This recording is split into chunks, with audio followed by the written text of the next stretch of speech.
Hello दोस्तों, एक बार फिर से मैं आप सभी के सामने हाजिर हूँ एक नया लेसन लेके। बुक का नाम है कावेरी और चैप्टर है हमारा सेकंड, मतलब सेकंड लेसन के बारे में आज हम पढ़ने वाले हैं। और मैं इस स्टोरी के माध्यम से आपको पूरे के पूरे लेसन की समरी समझाने वाला हूँ।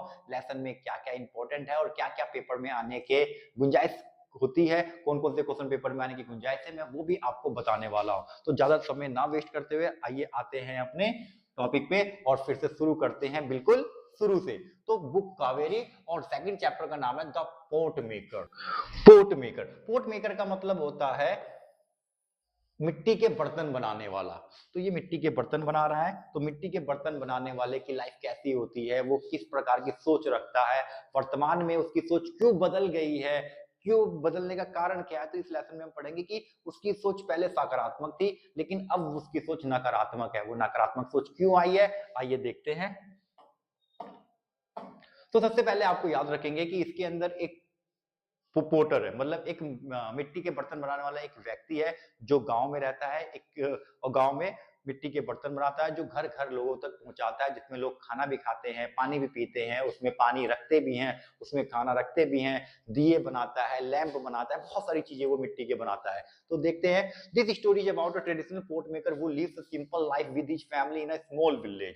एक पोर्टर है, एक पोट मेकर है जो ट्रेडिशनल मतलब परंपरागत तरीके से मिट्टी के बर्तन बनाता है, जो सदियों पहले हमारे गांवों में बनते थे, हम पहले यूज भी करते थे। उस तरह के बर्तन बनाता है। Who live in a simple life with his family in a small village. वो एक छोटे से गांव में अपने छोटी सी फैमिली के साथ बहुत ही साधारण सी जिंदगी जी रहा है, जीता है। He earns his living by making डेस pot pots and other earthen item with his skilled hand. वो अपने कुशल हाथों से मिट्टी के बर्तन बनाता है और लोगों के घर तक पहुंचाता है। उसी से उसकी कमाई होती है और उसी से वो अपना घर भी चलाता है। तो मिट्टी के बर्तन बनाकर वो पैसे कमाता है, ये आपको याद रखना है यहाँ पे।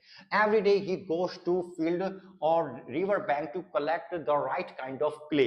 क्ले मतलब होता है मिट्टी, मिट्टी जो जिससे बर्तन बनाए जाते हैं उसको क्ले बोल रहे हैं यहाँ पे। तो क्ले आप जानते ही हो, आजकल तो बच्चों खेलने के लिए भी आते हैं। तो एवरी डे वो हर रोज रिवर मतलब नदी किनारे जाता है और वहां से गीली मिट्टी को उठाकर लेकर आता है अपने घर पे। No he knows which soil is suitable for making strong and beautiful pots. और वो जानता है कि उसको बर्तन बनाने के लिए किस प्रकार की मिट्टी की जरूरत होती है जिससे कि बर्तन मजबूत बने। तो वो उसी तरीके की मिट्टी लेकर आता है अपने घर पर। After bringing the clay home he cleans it carefully, removes stone and other impurities and need it well. मतलब वो जो मिट्टी घर पर लेकर आता है, मतलब जब वो मिट्टी घर पर लेकर आता है तो वो उसको क्लीन करता है बड़ी सावधानी पूर्वक। उसके अंदर पत्थर होते हैं उसको साफ करता है, और भी उसके अंदर गंदगी होती है, इम्प्योरिटीज, उसको साफ करता है। नीड नीड का मतलब होता है फिर उसको गूंथता है। नीड मतलब गूंथना, मतलब आटे को गूंथना भी नीड होता है। Need the floor, need the floor मतलब होता है आटा गूंथना। तो एंड नीड इट वेल, फिर उसको गूंथता है विद वाटर, पानी के साथ, to make it soft and smooth for shaping.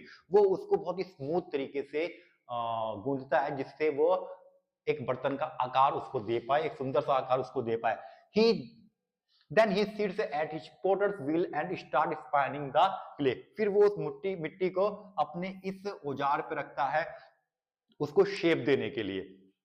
ठीक है, जिसको हम बोलते हैं व्हील्स। वो अपने गोल गोल घूमता है, उसके ऊपर रखता है। As the wheel spins round and round, जैसे ही वो व्हील को उसको घुमाता है, his hand moves with great control and skill to give shape to clay.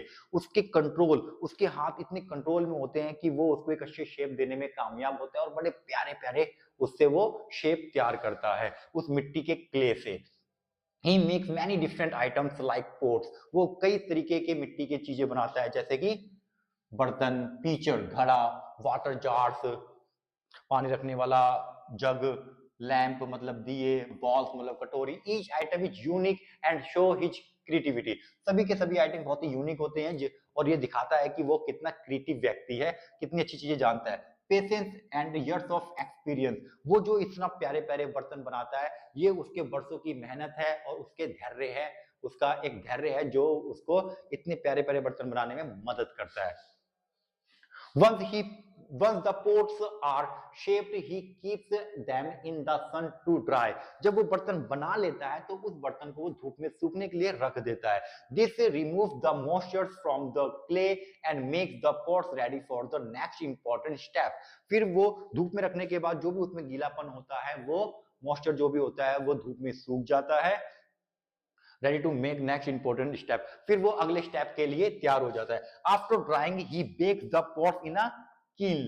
कील का ध्यान देना, कील का मतलब होता है कील, कील का मतलब होता है भट्टी. वो वहां से धूप में से उठाने के बाद जब सूख जाते तो उसको वो और ज्यादा मजबूत करने के लिए एक आग की भट्टी में उसको रखता है एट हाई टेम्परेचर. और उसका टेम्परेचर काफी हाई होता है उस भट्टी का. The fire makes the pots hard. और वो फायर जो होता है उसकी बर्तन को बहुत ज्यादा मजबूती प्रदान करता है. The fire makes the pots hard, strong and durable so that they can be used for a long time. और वो उसको इतना पक्का बना देता है कि वो लंबे समय तक यूज किया जा सके.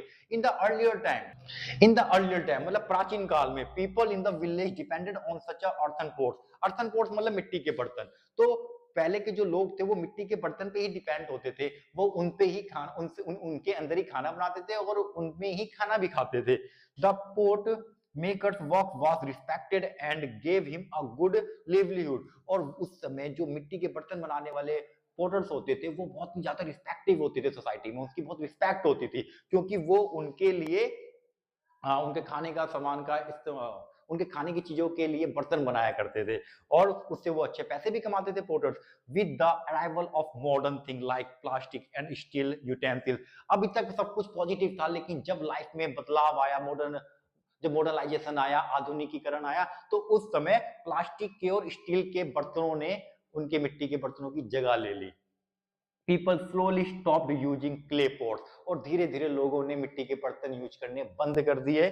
The demand for his handmade pots began to decrease. और उसके हाथों के बने हुए बर्तनों की मांग बाजार में कम हो गई, घरों में कम हो गई. Even though he faces many problems and earn less now. और इससे उसकी समस्या बहुत ज्यादा बढ़ गई. जाहिर सी बात है जब उसकी चीजें नहीं बिकेंगी, लोग हाथों की बनी हुई चीजों को नहीं खरीदेंगे, जो हैंड मेकर्स होते हैं उनके घरों में पैसा कहां से आएगा. तो पैसे की कमी होने लग गई. He does not give up his craft. He continues to work with pride and keeps his traditional and art alive. वो फिर भी कहीं ना कहीं छुपे हुए हैं, थोड़े बहुत काम करते हैं और अपने आर्ट को बचाए रखे हुए हैं और आज भी कहीं पे जिंदा है, लेकिन वो पहले जैसी इज्जत नहीं कमा पा रहे हैं. तो आपके आसपास भी ऐसे बहुत सारे लोग होते हैं. दिवाली के टाइम पर हम नई नई लाइटें खरीदते हैं, चाइनीज लाइटें खरीदते हैं, लेकिन हम दिए की तरफ हमारा रुख नहीं जा रहा है. हाँ, पहले की तुलना में हमने कम कर दिया है, लेकिन हम पहले जितने खरीदा करते थे उतने नहीं खरीद रहे हैं. तो आपसे मैं ये भी एक रिक्वेस्ट भी करना चाहूंगा कि आप जितना हो सके जरूरत के हिसाब से अपने घर में मिट्टी के बर्तनों का भी इस्तेमाल करें. ये हमारे सेहत के लिए भी बहुत अच्छे होते हैं और एक एटमोस्फेयर के लिए भी काफी अच्छा होता है. आपको ये स्टोरी कैसी लगी मुझे कमेंट बॉक्स में जरूर बताएं और आप अपने फ्रेंड्स के साथ भी मेरी इस वीडियो को शेयर कर सकते हैं. और मैं अभी बिल्कुल ही नया हूं इस यूट्यूब पे, तो जल्द से जल्द मुझे इस पे पुराना करें और मुझे लोगों तक पहुंचाएं.